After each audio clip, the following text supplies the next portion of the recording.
नमस्ते, जय हिंद, जय भारत। आज हम लोग देखेंगे झारखंड में विभिन्न शासन व्यवस्थाएं हैं, जिनमें आज हम लोग पहला देखेंगे कि मुंडा प्रशासन व्यवस्था। मुंडा प्रशासन व्यवस्था को पड़ा पंचायत शासन व्यवस्था भी कहा जाता है। तो इस मुंडा प्रशासन व्यवस्था में पहले अभी हम लोग जानेंगे मुंडाओं का परिचय, यानी कि वो कहाँ से आए थे, उनकी भाषा क्या थी, वे कहाँ कहाँ मिलते हैं। बाद में उनके शासन व्यवस्था देखेंगे, फिर उनकी मुंडा की जो समाज और मुंडा के संस्कृति के बारे में भी थोड़ा सा जानेंगे। तो चलिए शुरू करते हैं परिचय। मुंडा के जो है एक कोलोरियन समूह की एक सशक्त और बहुत ही शक्तिशाली जनजाति थी और प्रजातीय दृष्टि से मुंडा को प्रोटो ऑस्ट्रेलियाड समूह में रखा जाता है। अभी जानते हैं कि मुंडा के जो निवास स्थान क्या है।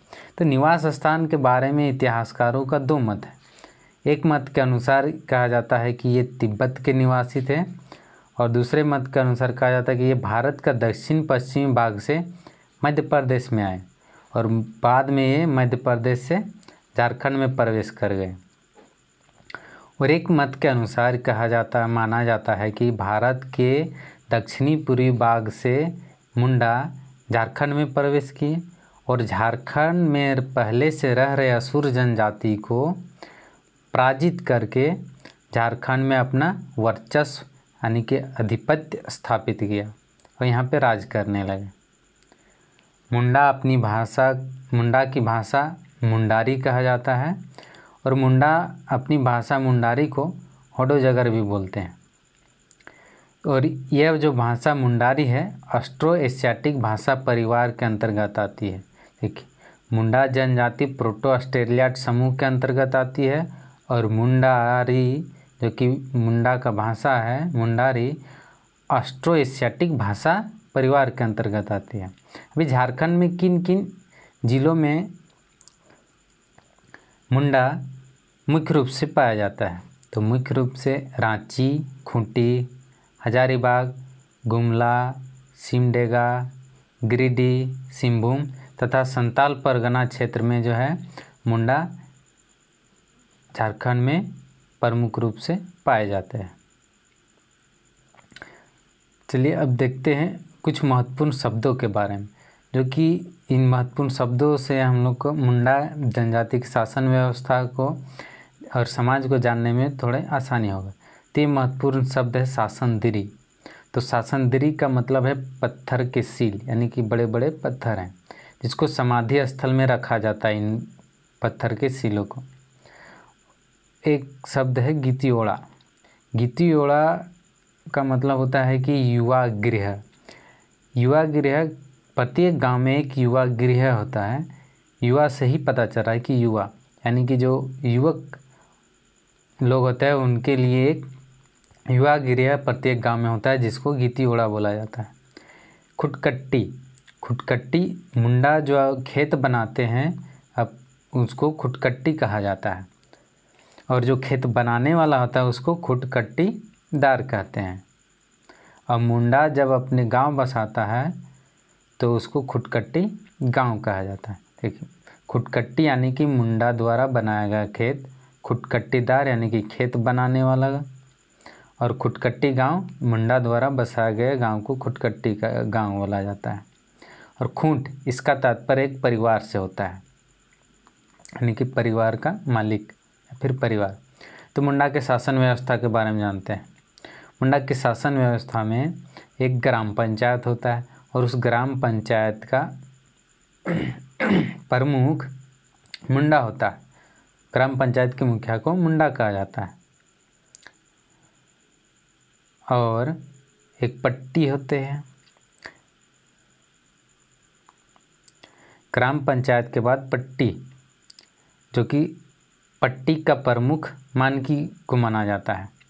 और पट्टी बनती कैसे है कि ग्राम पंचायत देख सकते हैं, बहुत सारे यहाँ पे 4 लिखे हैं ग्राम पंचायत प्लस, यानी कि 4 ग्राम पंचायत को ही नहीं बल्कि कई सारे ग्राम पंचायतों के मिला करके एक पट्टी का निर्माण होता है और उस पट्टी का मालिक मानकी होता है।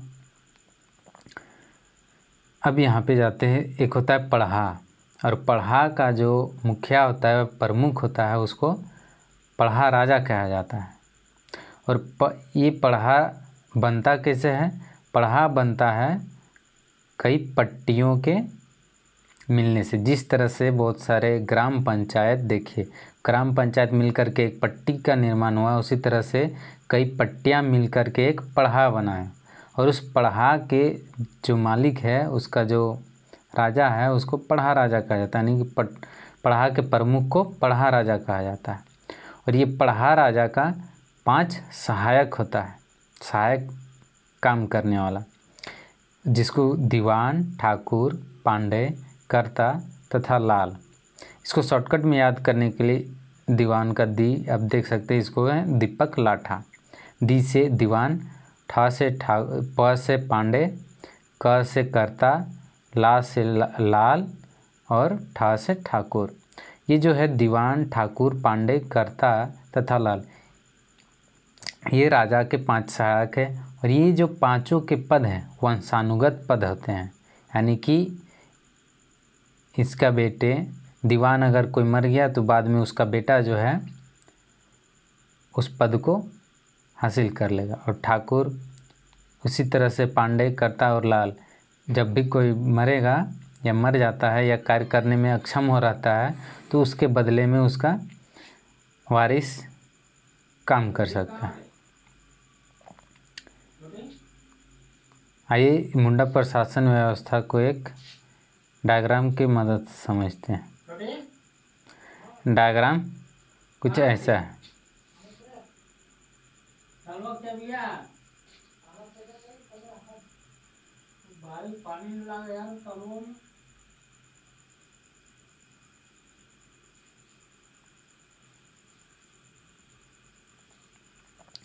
तो मुंडा प्रशासन व्यवस्था में ये जो है देख सके, नीचे सबसे नीचे होता है ग्राम पंचायत, और कई ग्राम पंचायत को मिला करके एक पट्टी बनता है। यहाँ पे 2 दिखाए हैं, पर ग्राम पंचायत का क्या होता है?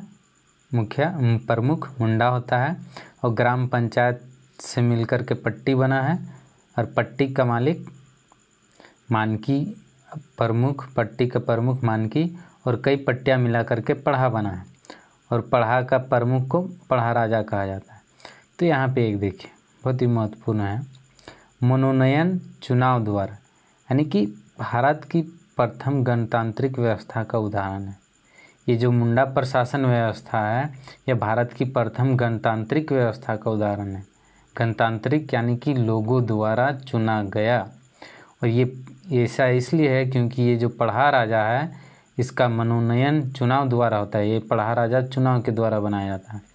और ये जो पढ़ा है, ये मुंडा शासन व्यवस्था में मुंडा का सर्वोच्च न्यायालय, कार्यपालिका और विधायिका, तीनों का काम केवल पढ़ा अकेले करता है।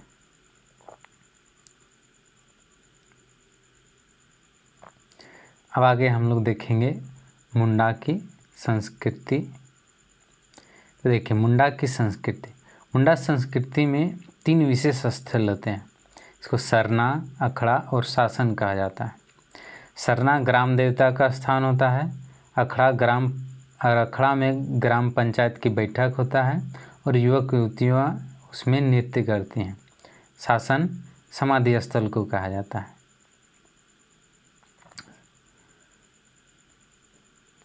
अब मुंडा समाज के बारे में जानते हैं। तो मुंडा समाज जो है झारखंड की तीसरी सबसे बड़ी जनजाति है।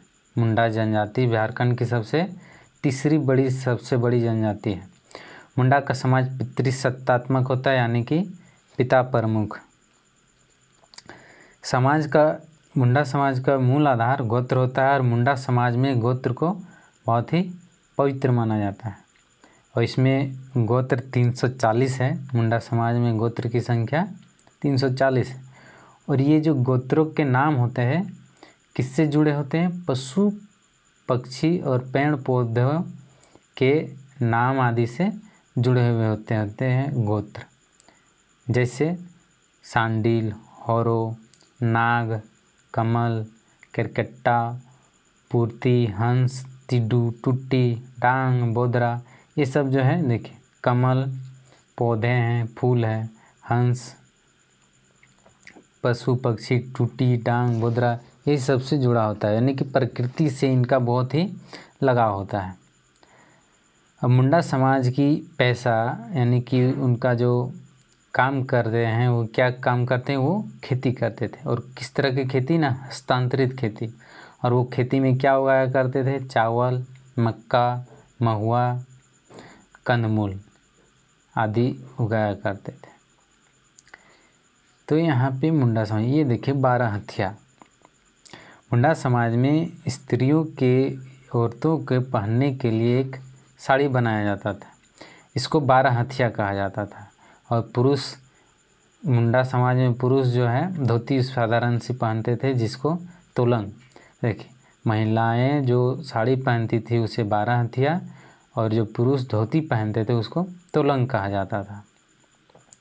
मुंडा समाज का प्रमुख देवता सिंहबोंगा को माना जाता है, और गांव की सबसे बड़ी देवी देसाउली होती है। ग्राम देवता को हाथूबोंगा, पहाड़ देवता को बुरुबोंगा, और कुल देवता को ओड़ाबोंगा कहा जाता है।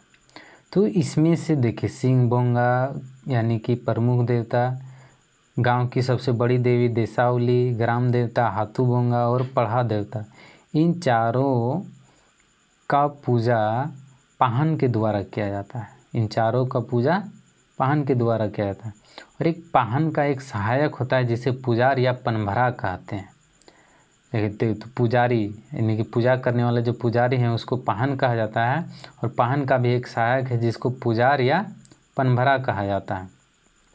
और ये जो कुल देवता बचा एक, जिसको ओड़ाबोंगा कहा जाता है, इसका पूजा प्रत्येक घर का मुखिया द्वारा किया जाता है। पाहन को जीवन यापन करने के लिए लगान मुक्त खेत दिया जाता है जिसको डाली कटारी भूमि कहा जाता है। यानी कि पाहन को ऐसा खेत दिया जाता है जिससे कोई कर नहीं वसूला जाता है, और जिस खेत को डाली कटारी कहा जाता है, डाली कटारी भूमि कहा जाता है। इष्ट चिन्ह, मुंडा समाज का इष्ट चिन्ह टोटेम होता है। भूतखेता भूमि को भी पाहन को ही दिया जाता है।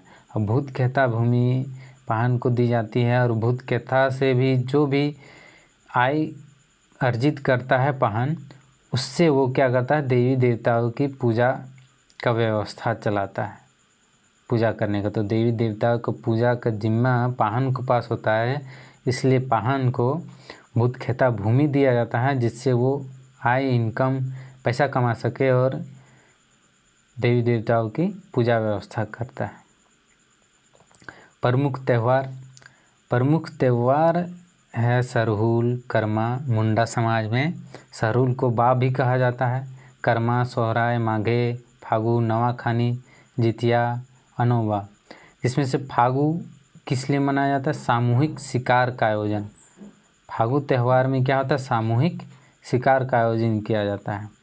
और जमनवा, नए अनाज घर लाने पर मनाया जाता है। जमनवा त्यौहार नए अनाज को घर लाने पर मनाया जाता है। रोआ पुना, धान रोपनी के समय मनाया जाता है। बतौली, इसको सरहुल को ही बतौली या फिर बा तीनों कहते हैं। तो ये मनाया जाता है खेत की जुताई और चौरसीकरण के पहले मनाया जाता है। तो ये था हम लोग का मुंडा समाज की संस्कृति और मुंडा का शासन व्यवस्था। तो चलिए मिलेंगे अब नेक्स्ट वीडियो में, जो कि होगा